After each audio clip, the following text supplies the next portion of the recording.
everyone, welcome to online classes of Saraswati Education Group Bhadrajun. Actually 11.1 जब मैंने 11 chapter start किया है इससे लास्ट वीडियो में, उसमें मैंने आपको चैप्टर का वेटेज कितना बनता है एग्जाम में, यानी कितने मार्क्स का आएगा, 9 नंबर का आता है, मैंने आपको बता रखा है। और बाकी 11.1 का कुछ स्टार्टिंग, क्योंकि ये चैप्टर ऐसा है भाई थोड़ा थियोरेटिकल बेस्ड चैप्टर है, इस वजह से चैप्टर की स्टार्टिंग मैंने आपको वहां पे बता रखी है।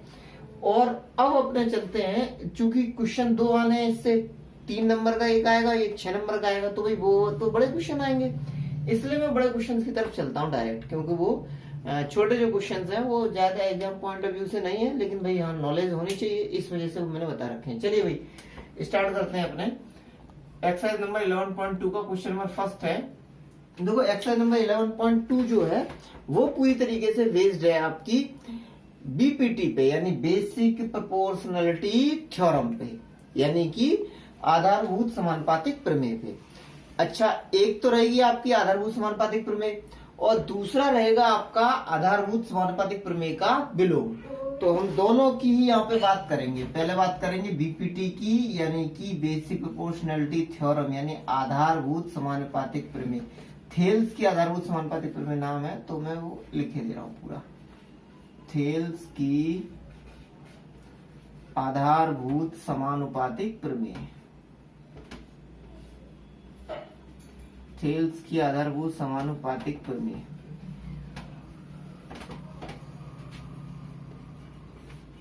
अच्छा चलो भाई, अब देखो ये थेल्स की आधारभूत समानुपातिक प्रमेय भी वैसे इंपॉर्टेंट है 6 मार्क्स के लिए, हर बार ही इंपॉर्टेंट रहती है, लेकिन अभी तक ये किसी भी आपके एग्जाम में आई नहीं है भाई। जितने भी आपके अभी तक 10th क्लास के एग्जाम हुए हैं, बोर्ड एग्जाम, उसमें किसी में ये आई नहीं है। तो इस वजह से मैं यहाँ पे थोड़ा सा बस इसको बता दे रहा हूं आपको, चूंकि ये बहुत बार रिवाइज की जाती है जनरली और आपके बुक में दी हुई भी है इसकी प्रूफ, इसलिए मैं यहाँ पे इसको आपको ड्राइव करके नहीं बता रहा हूं। अगर आपकी कोई दिक्कत रह जाए, इसमें कोई प्रॉब्लम लगे आपको, तो आप मेरे को कमेंट बॉक्स में कमेंट करें, मैं फर्दर वीडियो बना के आपको ये समझा दूंगा। तो देखो पहले अपने बात करते हैं आधारभूत समानुपातिक प्रमेय की। तो वो ये है कि यदि किसी त्रिभुज की एक भुजा के समांतर, है ना, यदि किसी त्रिभुज की एक भुजा के समांतर तथा शेष 2 भुजाओं को प्रतिच्छेद करने के लिए रेखा खींची जाए, तो वे शेष 2 भुजाएं समान अनुपात में विभाजित होती हैं। ठीक है, तो देखो यदि किसी त्रिभुज की एक भुजा के समांतर, यहाँ भुजा ले ली हमने, ये बीसी भुजा है, के समांतर शेष 2 भुजाओं को प्रतिच्छेद करने के लिए, अब देखो रेखा तो यहां से कहीं से खींचना, प्रतिच्छेद ही ना करे, पता चला। तो शेष 2 भुजाओं को भिन्न भिन्न बिंदुओं पर प्रतिच्छेद करने के लिए अगर रेखा खींची जाए, जैसे यहाँ ये भिन्न भिन्न बिंदु हो गए, ये हो गया डी और ये हो गया ई, तो ऐसे में ये शेष 2 भुजाएं समान अनुपात में विभाजित होती है, यानी अनुपात समान होगा। मतलब जिस अनुपात में ये डी बिंदु इस रेखा ए बी को विभाजित कर रहा है, उसी अनुपात में ई बिंदु रेखा ए सी को विभाजित करेगा। यानी कि आपके देखो डीई समांतर किसके है, बीसी, तब क्या रहेगा आपका, चूंकि समानुपात में विभाजित कर रहा है इसलिए एडी अपॉन बीडी, यानी एडी और बटे में बीडी बराबर किसके हो जाएगा, एई अपॉन में ईसी, एई और अपॉन में सीई या ईसी, ये बनेगा आपका। यानी अब देखो इसी को ही मैं एकदम से फ्रिक्वेंटली आप समझ सको और क्वेश्चंस में यूज कर सको, उसके लिए एक लाइन केवल बोल रहा हूं, वो ध्यान से सुनना। जब भी कभी क्वेश्चन में समांतर रेखाएं दी हो तो अनुपात बराबर होगा, यानी अगर हमें समांतर रेखाएं दी गई हैं तो हम हमेशा ही थेल्स की आधारभूत समानुपातिक प्रमेय का उपयोग करेंगे और अनुपात बराबर लगा देंगे और क्वेश्चन सॉल्व हो जाएगा। ठीक है, अब देखो इसका विलोम में बिल्कुल उल्टा है कि अगर कोई रेखा, है ना, किसी त्रिभुज की 2 भुजाओं को समान अनुपात में विभाजित करे, है ना, यहाँ पे समांतर थी तो समान अनुपात में विभाजित कर रही थी, अब बात हो गई है पहले समान अनुपात में विभाजित करे तो वो तीसरी भुजा के समांतर होगी, है ना। तो क्वेश्चन अपने देखो ध्यान से देखेंगे भाई, प्रमेय क्या है, यदि कोई रेखा किसी त्रिभुज की दो भुजाओं को समान अनुपात में विभाजित करे तो वह रेखा तीसरी भुजा के समांतर होगी।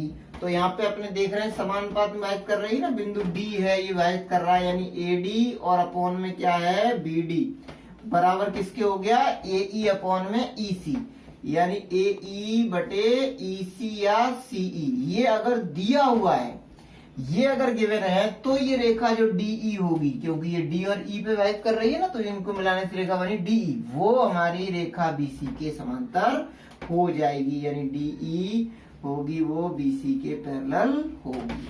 बस ये है आपकी बीपीटी, जिसमें रेखा समांतर होती है तब अनुपात बराबर होता है। आधारभूत समानुपातिक प्रमेय में क्या रहता है, रेखा समांतर होती है तब अनुपात बराबर होता है, और आपके आधारभूत समानुपातिक प्रमेय के विलोम में, यानी ये है आपका आधारभूत समानुपातिक प्रमेय का विलोम, प्रमेय का विलोम। तो आधारभूत समानुपातिक प्रमेय के विलोम में क्या रहता है आपका, इसमें जब अनुपात समान हो तो रेखाएं समांतर होंगी। ध्यान से देखना भाई, क्योंकि ये इस एक्सरसाइज में ये दोनों प्रमेय का ही यूज होना अच्छा ही रहनी है हर एक क्वेश्चन में। तो इसको अगर समांतर रेखाएं दी है तो अनुपात बराबर होगा, और अगर अनुपात दिया है बराबर तो समांतर रेखाएं होंगी।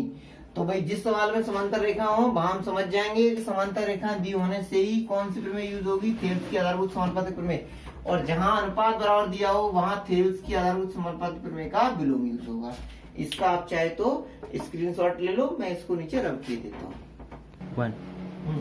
अब देखो पहला अपना क्वेश्चन है, our very first question is, त्रिभुज एबीसी की भुजाओं AB व AC पर क्रमशः D व E बिंदु इस प्रकार स्थित हैं कि DE समांतर BC हो। तो देखो भाई त्रिभुज दिया ABC, तो मैं यहाँ पे बना ले रहा हूँ त्रिभुज, ये है अपना ट्राइंगल ABC, A ये B और ये C, यहाँ पे दिया है अपने को ये C।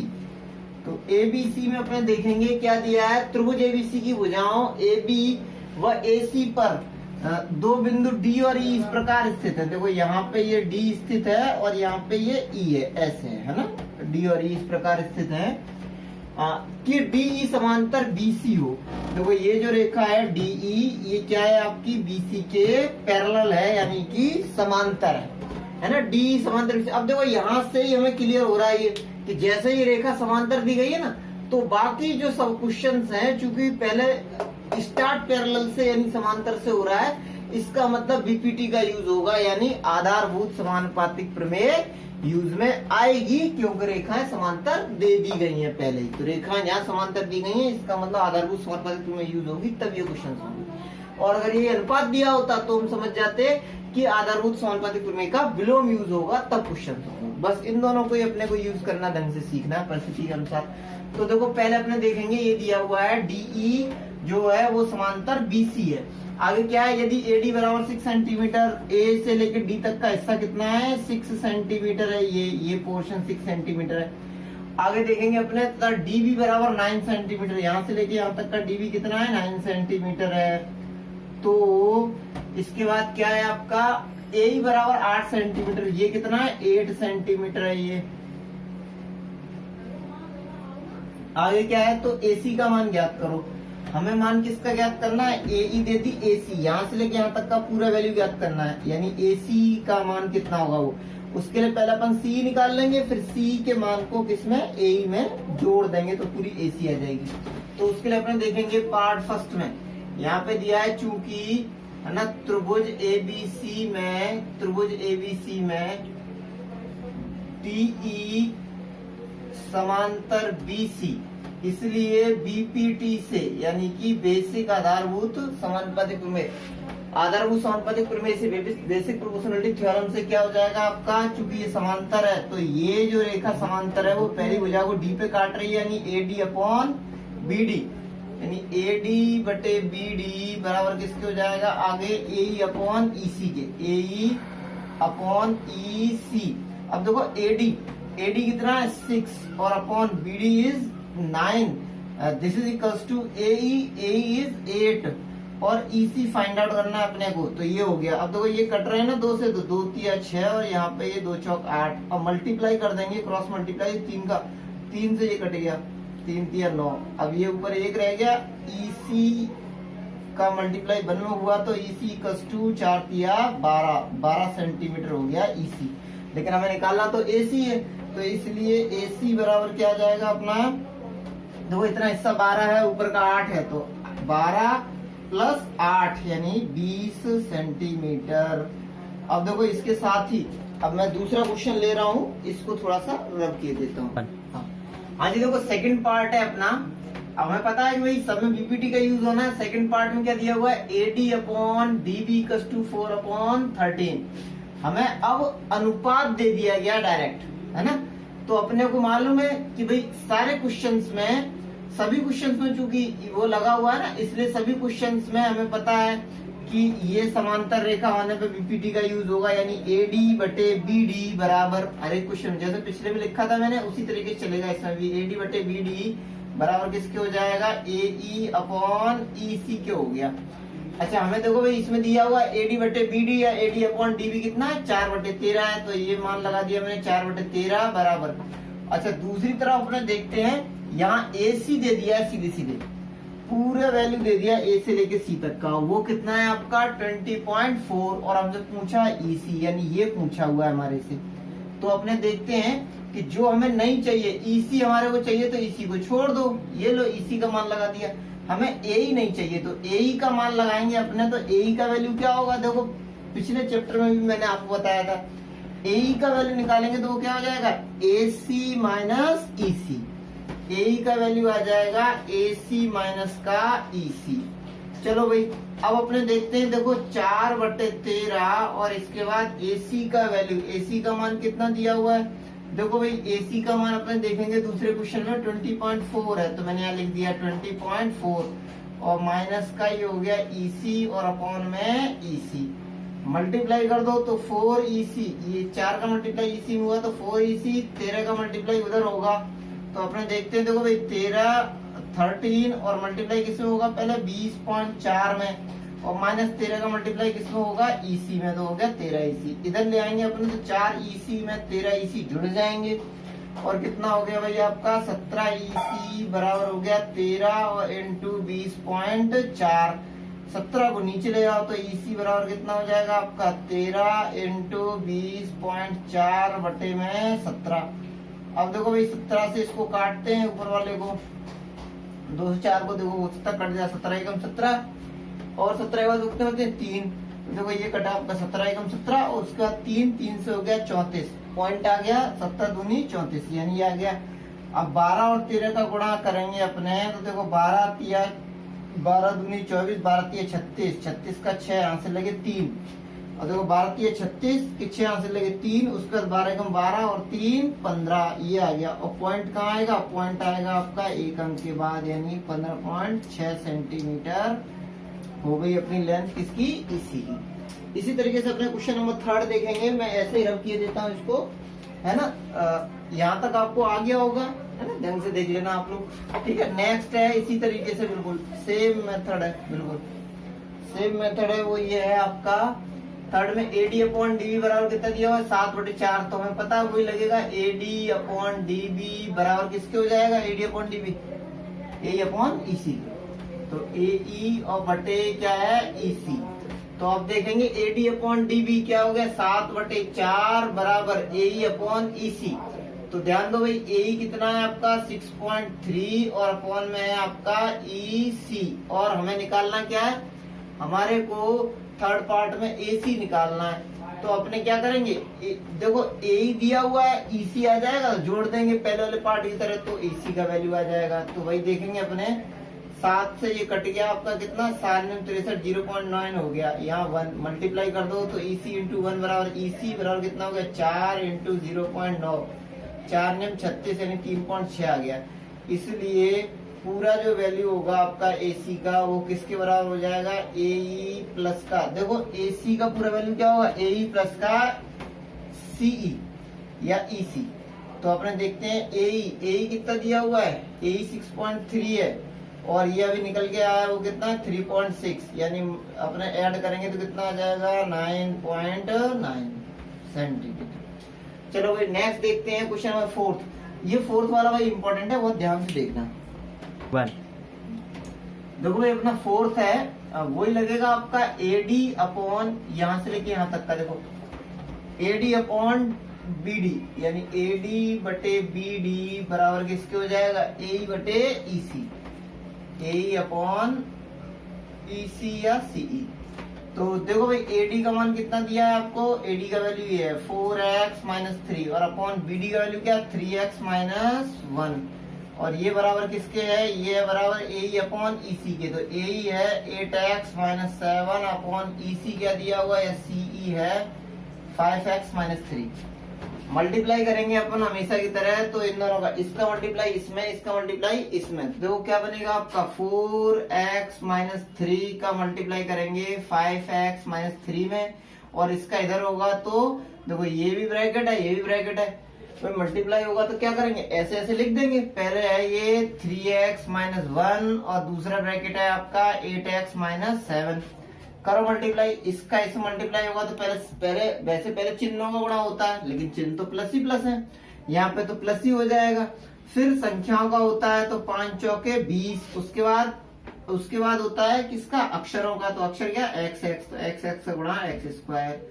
अब इसका मल्टीप्लाई किसमें करेंगे, इसमें, तो देखो पहले चिन्हों गुणा होगा तो माइनस प्लस, अलग अलग चिन्हों गुणा माइनस, तो ये माइनस आ गया, 5 तिया 15 और क्या हो गया x, उसके बाद माइनस 3 का गुणा पहले इसमें करेंगे फिर इसमें करेंगे, तो माइनस 3 का मल्टीप्लाई किया तो माइनस प्लस का माइनस, और 4 तिया हो गया 12x, उसके बाद इन दोनों का मल्टीप्लाई करेंगे तो प्लस का हो गया आपके 9। आगे देखेंगे इन दोनों मल्टीप्लाई करेंगे तो 8 तिया 24 और आगे आ गया आपका x स्क्वायर, उसके बाद इसका मल्टीप्लाई इसमें करेंगे तो माइनस का 8x, फिर माइनस 7 का मल्टीप्लाई इसमें करेंगे तो माइनस प्लस का माइनस 7 तिया 21 और x, उसके बाद इन दोनों करेंगे तो हो गया प्लस का 7। चलिए भाई आगे देखते हैं अपने 20x स्क्वायर, ये 24x स्क्वायर है, ये 20x स्क्वायर, उधर जाएगा तो 24 में से 20 घट जाएगा तो क्या जाएगा 4x स्क्वायर, इधर मैंने 0 कर दिया है ना। अब देखो 15 और 12 ये जब जुड़ेंगे तो कितना हो जाएगा 27, माइनस का 27 और माइनस का 27 इधर आया तो हो गया प्लस का 27। अच्छा यहाँ पहले से है ये, तो ये तो माइनस के ही रहेंगे, तो 21 और 8 कितने हो गए 29 और ये हो गया x, ये प्लस का 9 और प्लस का 7 उधर जाएगा, ये प्लस का 9 तो क्या हो जाएगा माइनस का, तो ये हो गए माइनस के 9 वो प्लस के 7, यानी कि माइनस के 9 में से प्लस 7 गए तो माइनस के 2। चलो भाई आगे देखेंगे अपने, देखो 4x स्क्वायर और उसके बाद 4x स्क्वायर के बाद ये यहाँ पे x है ना 27x और ये 29x, माइनस का बड़ा है इसलिए माइनस का 2x, तो 4x स्क्वायर माइनस 2x और माइनस का 2, ये हो गया आपका 4x स्क्वायर, उसके बाद माइनस का 2x माइनस 2 इक्वल टू 0, 2 का इसमें भाग लगा देंगे तो क्या बचेगा 2x square minus x minus 1 equal to हो गया 0। अब देखो अपने 2x square minus x minus 1 के करेंगे फैक्टर्स, तो मैं वो यहाँ पे किए देता हूँ भाई, इसके गुणनखंड करने के लिए माइनस 1 का गुणा इसमें करेंगे तो हो जाएगा माइनस 2, यानी कि 2 के ऐसे गुणनखंड करने हैं, चूंकि यह माइनस है इसलिए 2 के ऐसे गुणनखंड करने हैं जिनको घटाने पर बीच की संख्या आ जाए, प्लस होता तो जोड़ने पर आते।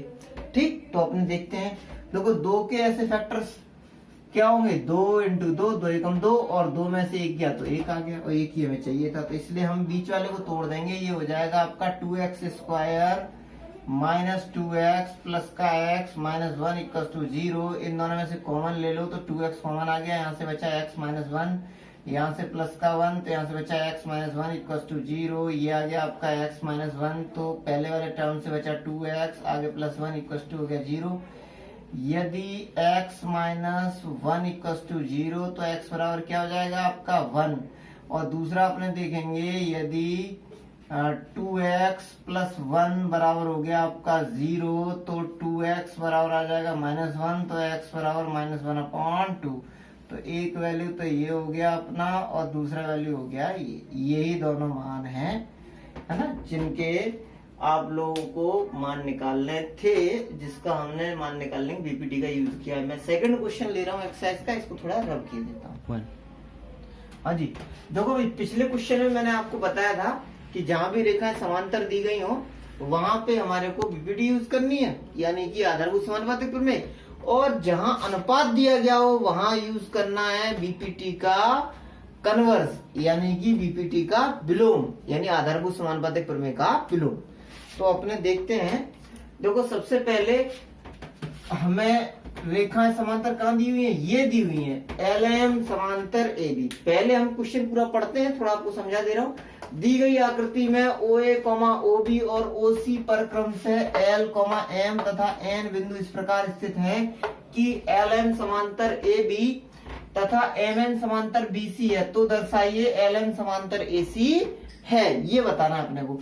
तो देखो देखने वाला पॉइंट ये है हमारे लिए कि सबसे पहले देखो ये है आपका त्रिभुज ABC, इसमें OA, OB और OC के ऊपर L, M, N ये बिंदु हैं, जिसमें कि LM समांतर है किसके, AB के, और आपके MN समांतर है BC के। तो हमें ये तीसरी वाली की समांतर बतानी है। तो देखो हमें भाई समांतर रेखाएं भी दी गई हैं, इसका मतलब बीपीटी लगानी है।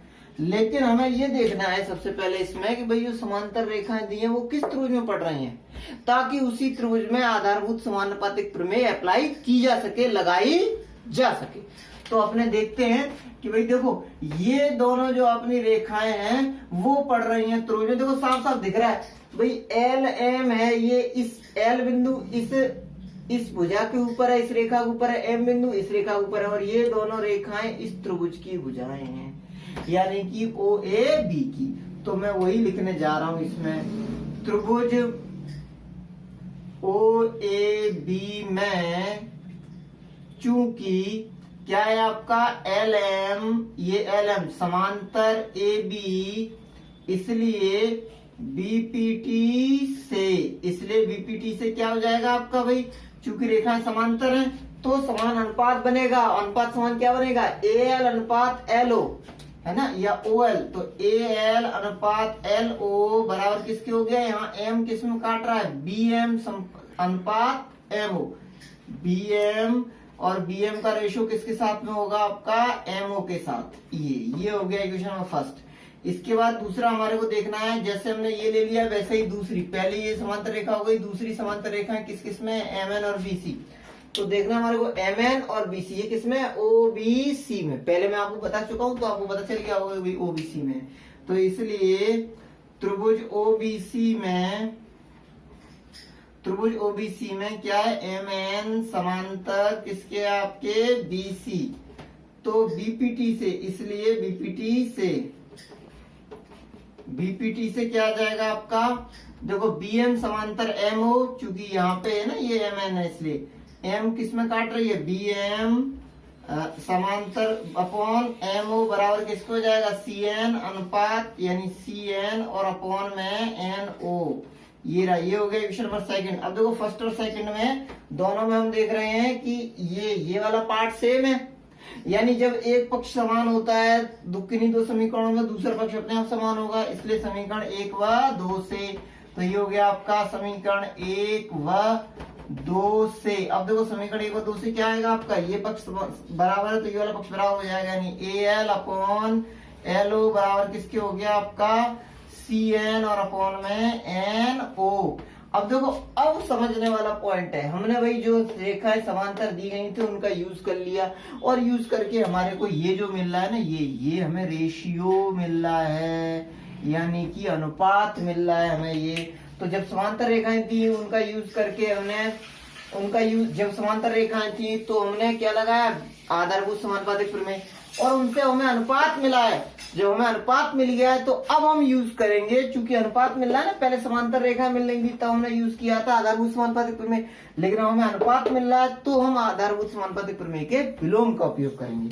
तो आधारभूत समानुपातिक प्रमेय के भाई विलोम का यूज करेंगे, तो उसके लिए भी देखना पड़ेगा कौन सा त्रिभुज है। अब त्रिभुज देखने के लिए AL और LO यानी ये भुजा बन गई OA, और CN और NO, CN और NO यानी ये भुजा बन गई OC, और AO और OC किसकी भुजाएं हैं, AOC की। तो इसलिए त्रिभुज AOC में आधारभूत समानुपातिक प्रमेय के विलोम से, आधारभूत समानुपातिक प्रमेय के विलोम से, तो विलोम से क्या होगा भाई, ध्यान से देखेंगे अपने, विलोम से क्या बनेगा आपका, LN समांतर AC के हो जाएगा, LN समांतर AC के हो जाएगा भाई विलोम से, ठीक है ना। यही हमें प्रूफ करना था तो यहाँ पे ये हो गया आपका हैंड्स प्रूफ। इतना करना होगा आपको और आपके 3 नंबर पक्के हैं। मैं नेक्स्ट क्वेश्चन लेता हूँ। देखो भाई, ये बीच वाले जो क्वेश्चन है आपके वो ज्यादातर बीपीटी के बिल्कुल सिंपल एप्लीकेशन है ना, आप लोग देख लेना।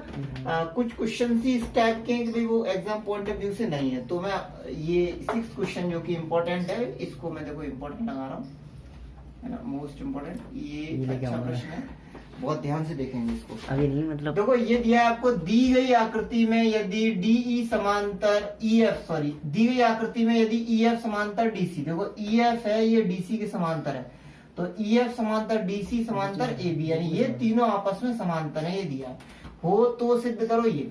अब देखो अपने को समांतर रेखाएं दी गई है, साफ साफ दिख रहा है क्वेश्चन में समांतर रेखाएं दी गई है। तो जब समांतर रेखाएं दी होती है तो कौन सी प्रमेय यूज करते हैं? हाँ, आधारभूत समानुपातिक प्रमेय। तो इसलिए अपने यूज करेंगे आधारभूत समानुपातिक प्रमेय। लेकिन सबसे बड़ा प्रॉब्लम ये है कि भाई इस क्वेश्चन में हमारे को त्रिभुज नहीं दिया हुआ कि हम किस त्रिभुज में आधारभूत समानुपातिक प्रमेय लगाएं। तो उसके लिए हम त्रिभुज बना लेंगे। अपने क्या करेंगे, चतुर्भुज में ये हमने विकर्ण मिला दिया और 2 त्रिभुज फॉर्म हो गए।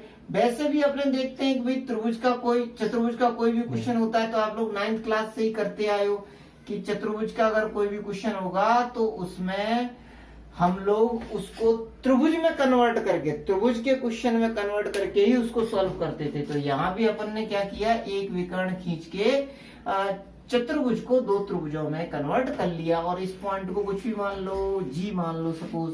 तो अब यहाँ पे ए डी सी एक त्रिभुज हो गया, दूसरा त्रिभुज हो गया एबीसी। तो दोनों में अपने को, हमें पता भी रेखाएं समांतर दी गई है इसलिए लगानी है बीपीटी। तो देखो पहले देखेंगे अपने त्रिभुज कौन से में, ए डी सी या ए सी डी में, त्रिभुज ए सी डी में।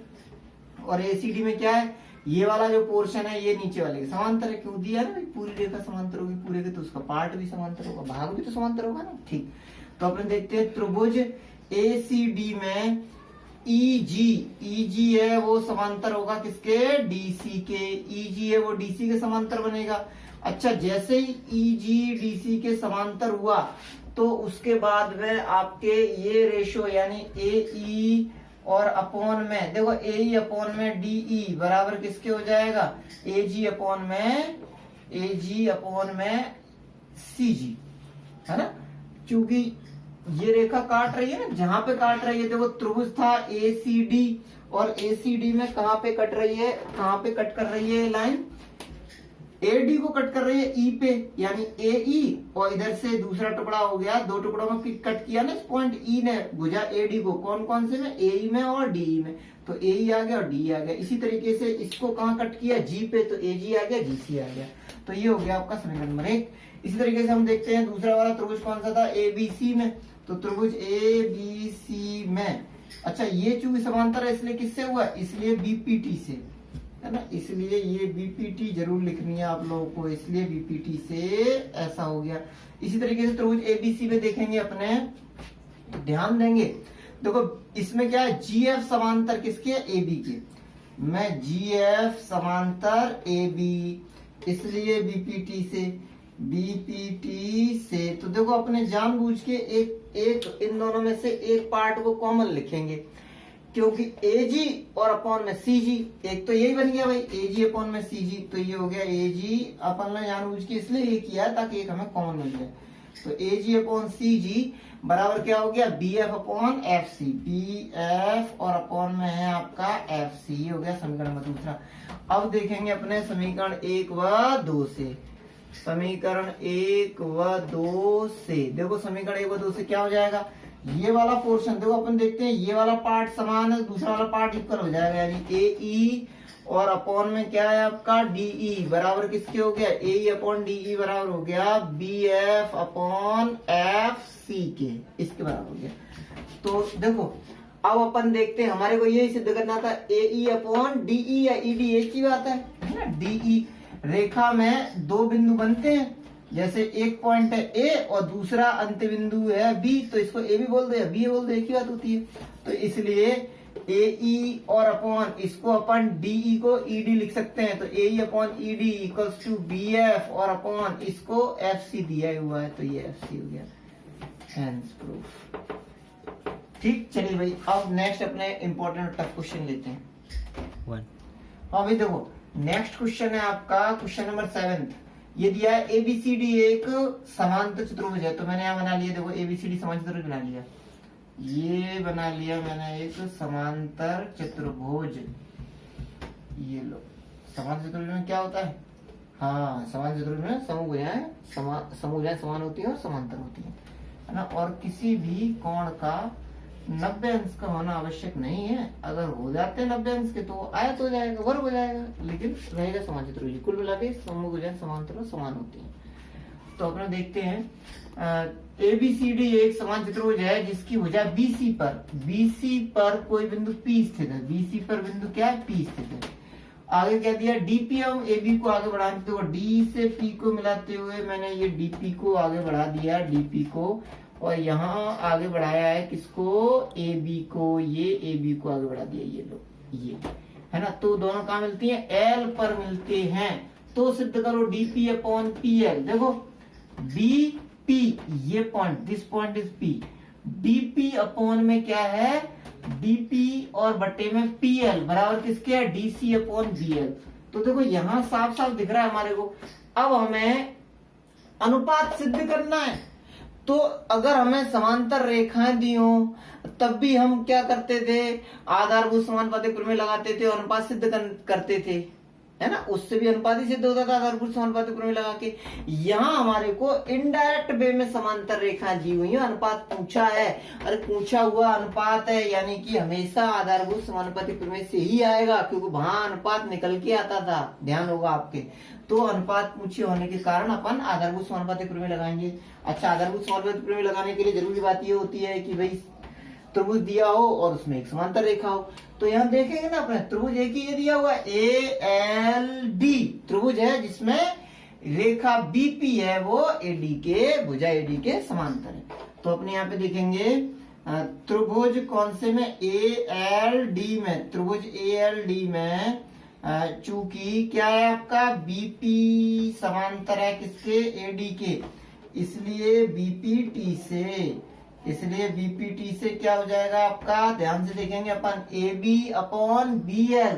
चूंकि हमें पहले ये वाला पार्ट दे दिया इधर वाला, इसलिए मैं इसको पहले लिखे दे रहा हूँ। आएगा तो पहले ही आएगा, तो ये भी, तो इसलिए पहले लिखे दे रहा हूँ इसको। DP अपॉन क्या हो जाएगा आपका, DP अपॉन PL, और बराबर किसके हो जाएगा, AB अपॉन BL के, AB और अपॉन में BL।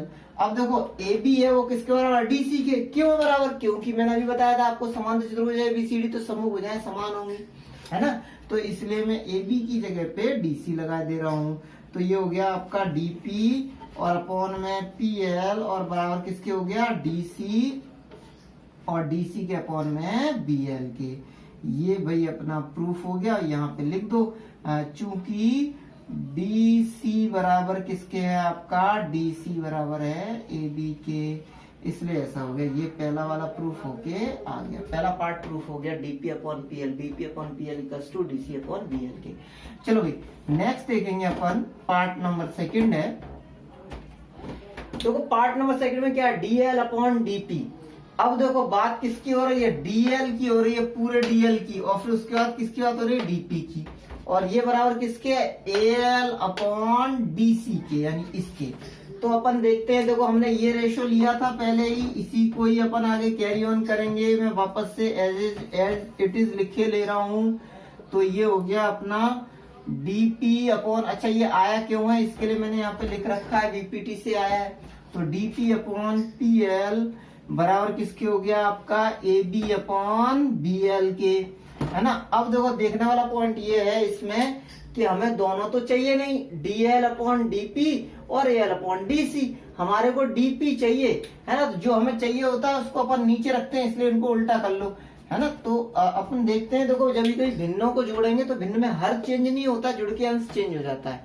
अगर अपने ऐसे करते हैं, देखो 1/2 में अगर हम 1 जोड़ दें तो हमें पता है 2 एकम 2 और 1 3, तो 3/2। अब देखो हर तो जैसा था ना वैसे वैसे ही रहा, अंश चेंज हो गया, 2 की बजाय 3 हो गया।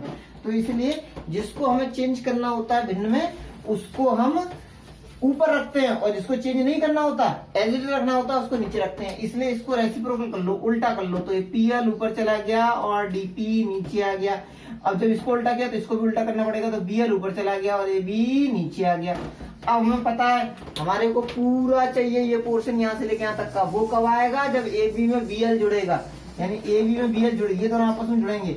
इसी तरीके से हमें पूरा पोर्शन चाहिए DL यहाँ से लेके वहां तक का, वो कब आएगा जब DP में PL जुड़ेगा, यानी ये दोनों जुड़ेंगे। और ये दोनों तब जुड़ेंगे आपस में जब एक जोड़ेंगे अपने, है ना। तो एक जोड़ दो। अब DP का मल्टीप्लाई एक में हुआ तो आ गया DP और प्लस का ये ऊपर का पार्ट PL और बटे में वापस से DP और बराबर ये हो गया AB और ऊपर क्या है आपका BL और प्लस में 1 का मल्टीप्लाई AB में हुआ तो हो गया AB। अब देखो DP प्लस PL क्या हो गया आपका पूरा DL, तो ऊपर का हिस्सा आ गया DL और अपॉन में नीचे DP और बराबर BL प्लस AB। देखो BL प्लस AB क्या होगा, हाँ AL, तो अपने देखेंगे ये हो गया AL और अपॉन में AB। अब देखो AL के अपॉन में AB तो यहाँ दिया नहीं, अपने यहाँ DC दिया है, तो AB बराबर DC के यहाँ लिख रखा है मैंने, तो इसलिए यहाँ पे DC लिख दिया। ये हो गया भाई दूसरे पार्ट में। तो इसमें कोई डाउट हो तो आप मेरे को बता देना। ये भी क्वेश्चन भाई मोस्ट इंपॉर्टेंट है। क्यों? क्योंकि ये पहले एनसीईआरटी में भी था और ये लगभग हर एक सिलेबस में होता ही है। मतलब मेरा हरियाणा वाला बोर्ड पढ़ाया हुआ है इंग्लिश मीडियम में, वो भी वहां भी था ये क्वेश्चन, हमारे यहाँ यूपी बोर्ड की बुक्स में भी है, राजस्थान बोर्ड की अभी वाली बुक्स में भी है, एनसीईआरटी में भी है ये क्वेश्चन। इस वजह से मोस्ट इंपॉर्टेंट है, तो वही बहुत ध्यान से देखें, इसको रिपीट कर करके आप लोग देखें। कोई डाउट हो तो आप बिल्कुल कमेंट बॉक्स में कमेंट करें कि वीडियो में उतने मिनट पे जो पॉइंट है, वीडियो में मिनट टाइमिंग चलती है, तो उस मिनट पे जो पॉइंट है सर वो मेरी समझ में नहीं आया, तो मैं आपके किसी न किसी तरीके से बता दूंगा। चलिए भाई नेक्स्ट देखते हैं अपने। इसके बाद नेक्स्ट क्वेश्चन है, मैं इसे रख के लेता हूँ। हाँ जी देखो ये आपका 9th क्वेश्चन है भाई, वीडियो का लास्ट क्वेश्चन है ये, अपने देखेंगे बहुत ध्यान से। और इससे संबंधित जितने भी बाकी सारे क्वेश्चन हैं वो इनके जैसे ही हैं लगभग, और कमी है एग्जाम पॉइंट ऑफ व्यू से, इसलिए मैंने नहीं लिए हैं। और बाकी इसके जैसा बिल्कुल सेम एक एग्जाम्पल है ना, उसको भी आप लोग मिला लें, वो भी अच्छा है। और ये आपके भाई एनसीईआरटी में भी था, इसलिए ये भी मोस्ट इंपॉर्टेंट है इस चैप्टर के लिए। चूंकि चैप्टर 9 नंबर का है तो आपको उस हिसाब से ज्यादा भाई प्रैक्टिस भी ज्यादा क्वेश्चन की बढ़िया से करनी पड़ेगी। वैसे क्वेश्चन तो सरल ही है। चलिए भाई अपने देखते हैं, ABCD एक समलंब है।